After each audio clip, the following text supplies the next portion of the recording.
نگراں کابینہ کے تمام فیصلوں پر نظر ثانی کی جائے گی۔ خود ساختہ مہنگائی کرنے والوں کے خلاف بھرپور ایکشن لیا جائے گا۔ منافع خوروں پر بھاری جرمانے عائد کیے جائیں گے۔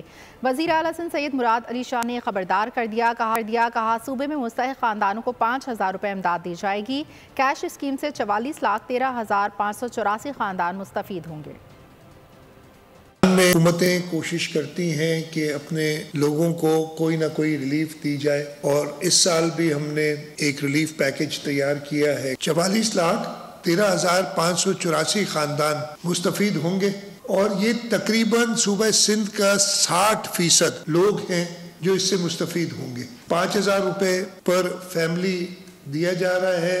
ٹوٹل سکیم 22 ارب روپے سے زیادہ کی ہے۔ اس میں کوئی کیش کی صورت میں نہیں ہوگا، یہ سارا اکاؤنٹس کے اندر پیسہ جائے گا، بڑا ٹرانسپیرنٹلی جائے گا۔ یہ ہماری پوری کوشش ہے کہ رمضان شریف میں خاص طور پہ، ویسے تو عموماً یہ حکومت کا کام ہے، ہمیشہ ہونا چاہیے کہ پرائس کنٹرول رکھیں، جو نوٹیفائڈ پرائسز ہیں اس پہ چیزیں عوام کو میسر ہوں، اور اس کے ساتھ ساتھ جو ہولڈرز ہیں ان کے خلاف بھی ایک باقاعدہ مہم چلائی جائے۔ ہم اخباروں میں اشتہارات بھی دیں گے تاکہ لوگ ہولڈرز ہیں یا جو قیمتیں زیادہ وصول کرتے ہیں ان کو پتہ چلے کہ اس کی سزا کیا کیا ہے، اور وہ سزائیں ملیں گی، اور اگر ایڈمنسٹریشن اس پہ قابو نہیں پا سکے گی تو ایڈمنسٹریشن کو سزا ملے گی۔